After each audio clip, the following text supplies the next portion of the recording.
Hi again mga ka-MB! Welcome back sa Mahiwagang Buwan. Nasa part 3 na po tayo ng ating Universal Law series. And today, we're diving into the most well-known yet misunderstood law, the law of cause and effect. Sunod, ang law of compensation at ang law of relativity. So, ready na ba kayo? Tara!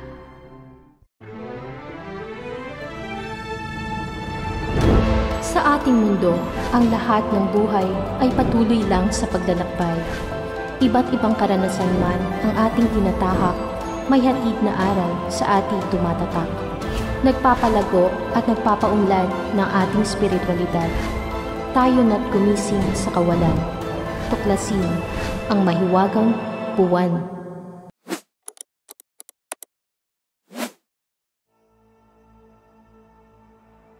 The law of cause and effect states, every action has a corresponding reaction.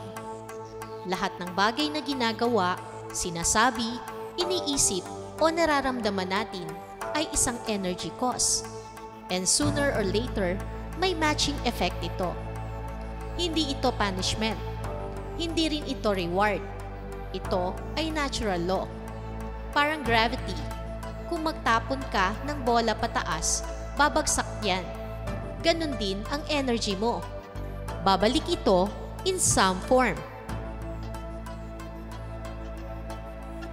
Halimbawa, kung palagi kang nagbibigay ng kabutihan, eventually, ang kabutihang ito ay babalik din sa'yo. Minsan, in unexpected forms. Pero, kung may taong laging naninira, nagdudulot ng takot o inggit, ang mundo niya rin ay kadalasang puno ng distrust at chaos.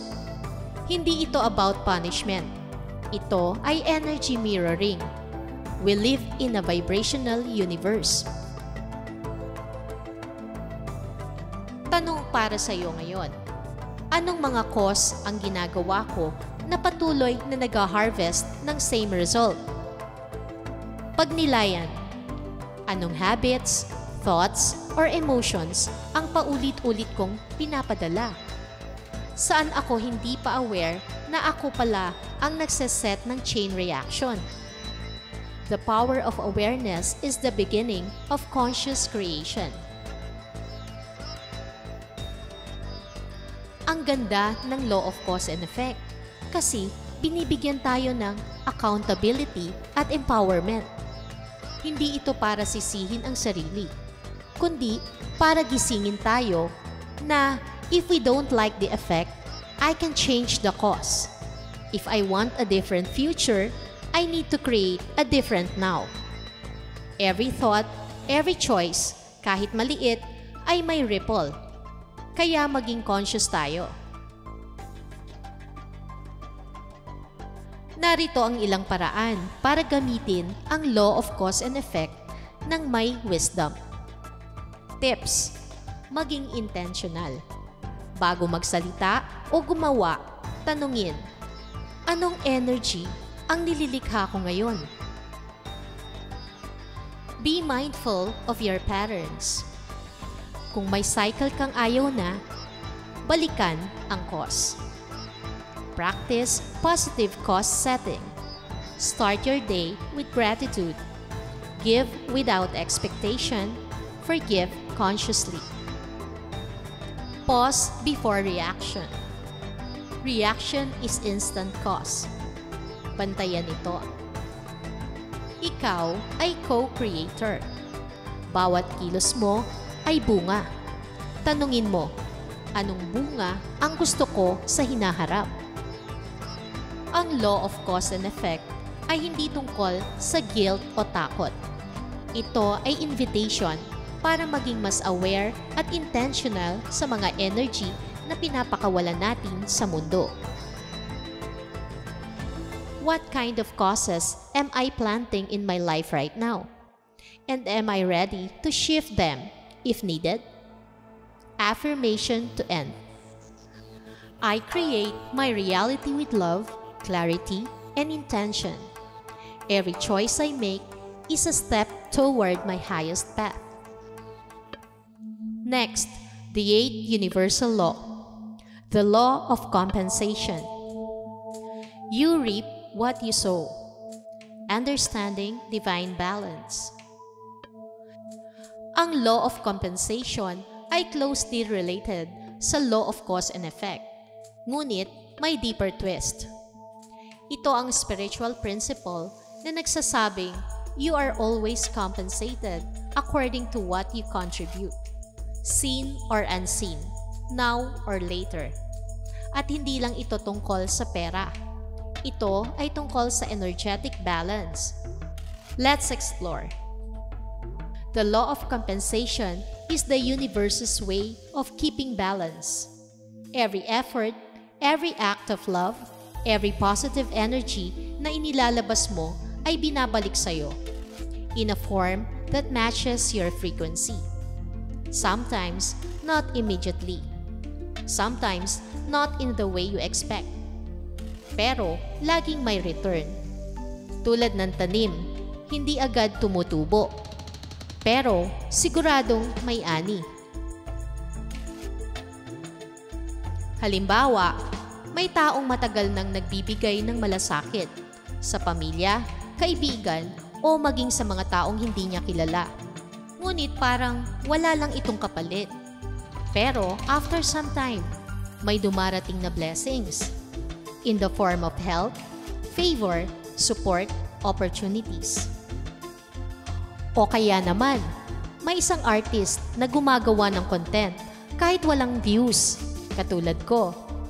Pero consistent siya. After months, biglang viral. Biglang doors open. That's the law of compensation working behind the scenes. Let's pause and reflect. What seeds am I planting through my words, actions, and energy today? At the same time, mayroon ba akong resistance sa pagtanggap? Am I allowing myself to receive the compensation I've already earned energetically? Minsan, hindi blessings ang kulang. Openness to receive ang nawawala. Mahalagang tandaan, hindi instant ang reward. The universe is not a vending machine. Ang tunay na compensation ay aligned sa soul growth, hindi lang sa ego desires.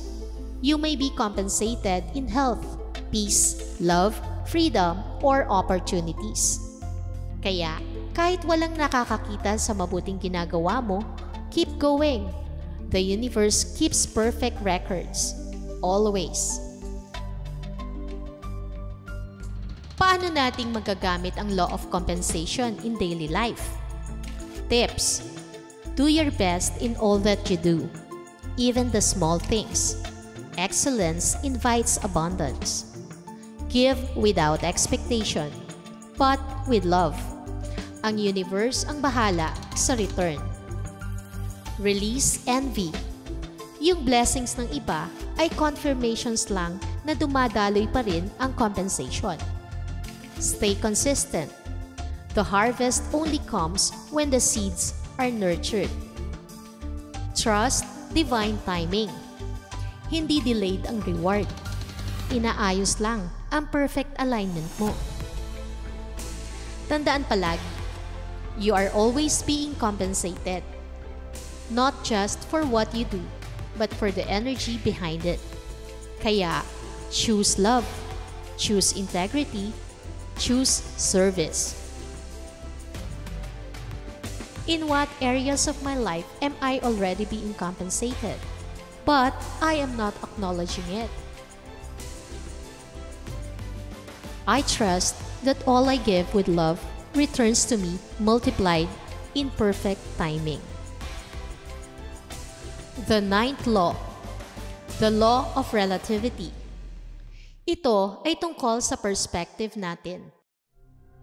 Bakit ba mahalaga ang perspective, lalo na sa soul journey natin?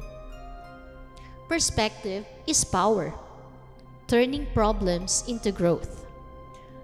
Napaka-powerful ng law na ito dahil it teaches us na nothing is good or bad.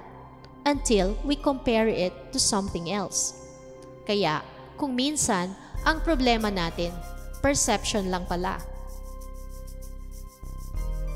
The law of relativity says, all things are neutral. Lahat ng nangyayari ay walang label. Hanggang ilagay natin ito sa context.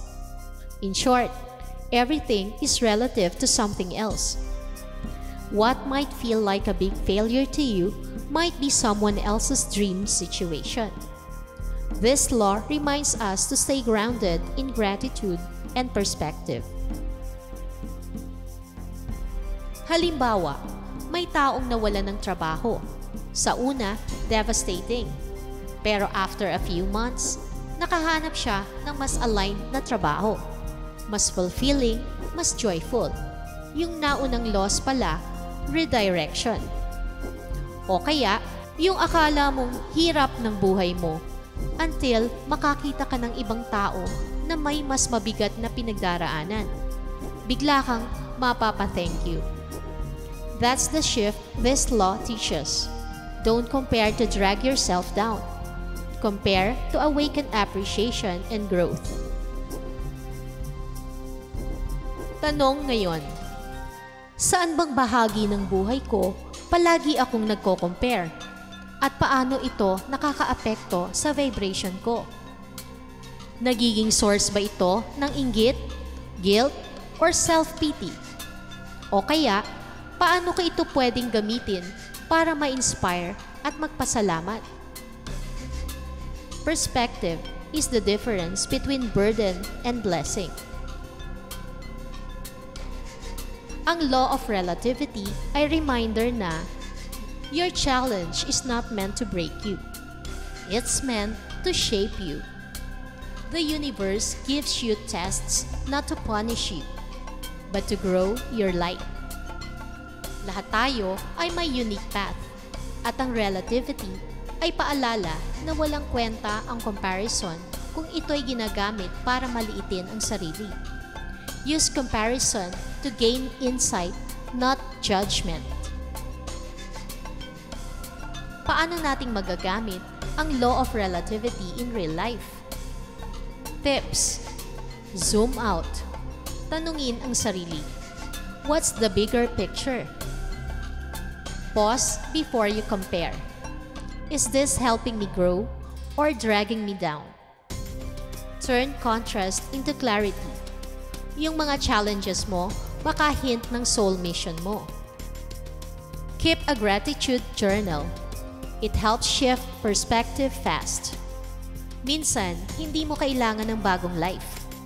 Kailangan mo lang ng bagong lens. Hanggang dito na lang po tayo. Tandaan, the law of relativity reminds us to stop comparing pain for pain's sake and to start finding the deeper lesson in our unique experiences. You are exactly where you're meant to be, and you're growing in ways you can't always see. Anong challenge sa buhay ko ang pwede kong tingnan mula sa ibang anggulo para makakita ng blessing? I see through the lens of growth. Every experience is meaningful in my soul journey. Abangan po next week ang huling bahagi ng ating Universal Law Series.